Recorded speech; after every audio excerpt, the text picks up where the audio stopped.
I want to say that our Prime Minister loves Indian food. So it's when Modi ji presented him with the jacket this time, the grey jacket, he looked really cute in that. And at the evening of the dinner, when I met the couple, I said, not only do you love Indian food, now you look like my brother. And I got a big hug for that. Of course, it was very, very difficult to introduce Indian food to this country.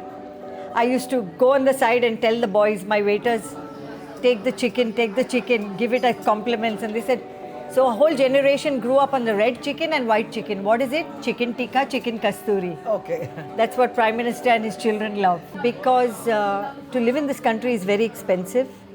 The salary structure is 3 times Dubai. Oh, wow. Okay.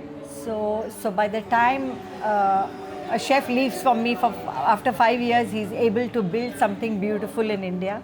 That's why people want to come here to work. Maybe your families back home must be very worried that y'all are here, but I promise y'all are safe, because even today, this is the safest country in the world. We had few missiles fall right over there. Oh my God. And the water from there came right over here. And when you have a missile the missiles falling, fell into the water? Yes, right on the breakwater over there. And it was so strong that the water from there came to our restaurant here. Okay. And you have the whole beach in the afternoon running to our bomb shelters here. So our boys go crazy because they're all in bikinis and the sand. They say they leave after that, they don't even say thank you. We're in the heart of Tel Aviv. The beachfront is right there, and here we have with us Reena Pushkarna, and she's just fed us some lovely dinner and given us a great meal, Indian meal in the heart of Tel Aviv. Including pani puri. Including pani puri, including samosa, including everything. So it's been a fun, fulfilling evening. As you can see, I'm turning fatter. But outside, you see, this is the main thoroughfare. This is the beach right in front. She runs a restaurant, Indian restaurant here called Tandoori. And Reena ji, what is the mood like of the diaspora here right now? You are a prominent member of the Indian diaspora here. Your restaurant is pretty popular, what we've seen. But in terms of the mood right now, because the war is not over. No. So how do Indians settled in Israel feel? Firstly, you're talking about the lovely beachfront. We had few missiles fall right over there. Oh my God. And the water from there came right over here. And when you have a So missile the missiles falling, fell into the water? Yes, right on the breakwater over there. And it was so strong that the water from there came to our restaurant here. Okay. And you have the whole beach in the afternoon running to our bomb shelters here. So our boys go crazy because they're all in bikinis and the sand. They say they leave after that, they don't even say thank you. The bomb shelter is below your restaurant? Every restaurant has. Below every restaurant there's a bomb shelter or home. or home. And so they come in here tell me how does it, in the heart of the war, did you have to close down? Right now there's a ceasefire, sort of a ceasefire in place, although the northern front is still active. But did you have to close down the restaurant at some point? Not really. You had a limit of just 50 people in a restaurant, because then you could handle them. Takeaway was a priority because Indian food stays very well when it reaches your home. But because of the limitation in the bomb shelter, that in case there was a siren, so the amount of people who could fit into a bomb shelter was that 50 people were the limit. There were no weddings allowed, there were no bar mitzvahs, schools were closed. Schools have started opening up now, but for the last 2 years, education is really disrupted. Okay.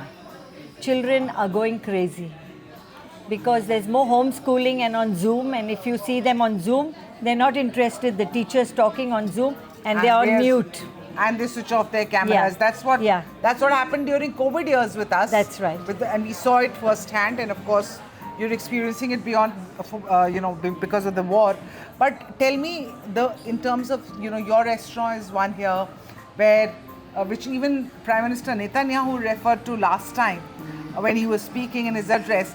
He apparently, viewers, met his wife, The first Sarah, date. the first date happened at this very restaurant. She owns a Tel Aviv. chain of restaurants, so under the same brand name. So tell us about that. It's firstly, I want to say that our Prime Minister loves Indian food. So it's when Modi ji presented him with the jacket this time, the grey jacket, he looked really cute in that.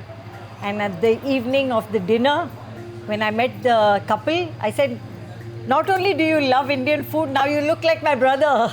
And I got a big hug for that. And that's the kind of people. They love India, they love Indian food.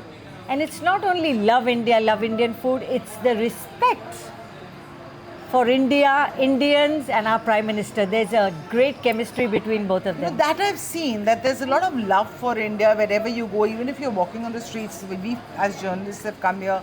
There's a lot of, Tell me, you're do from you India. feel this in I any feel that. other part of the world? No. Not really. But why is there so much of love for India? Because you all are with us, you all understand us.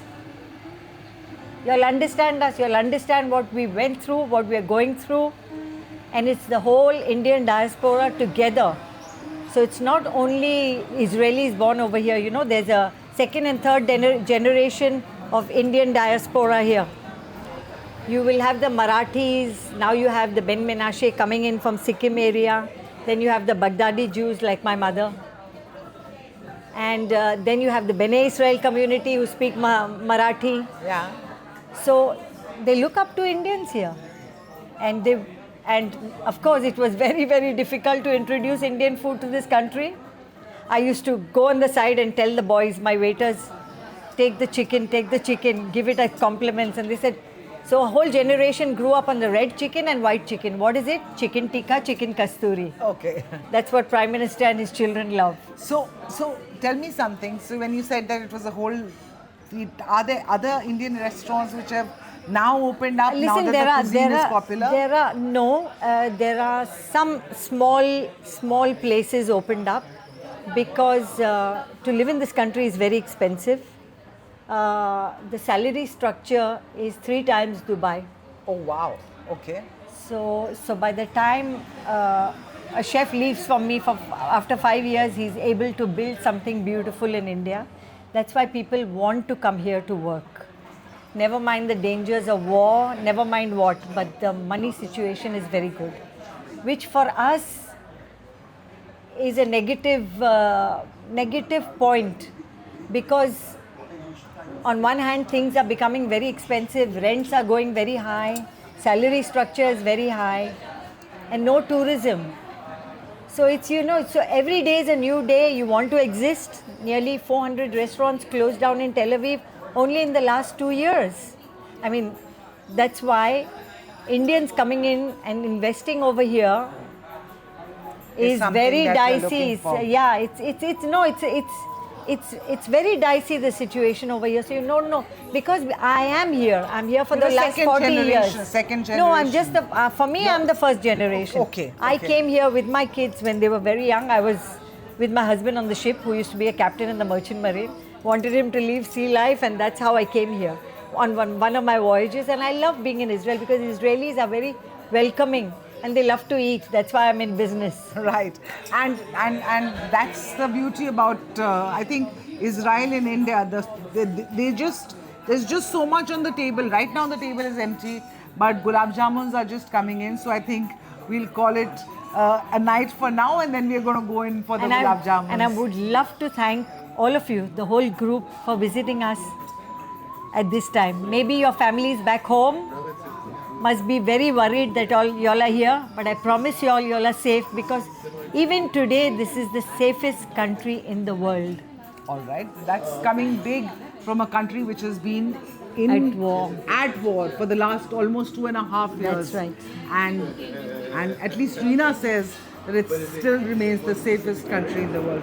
Thank you for watching this. We'll come back to you very soon.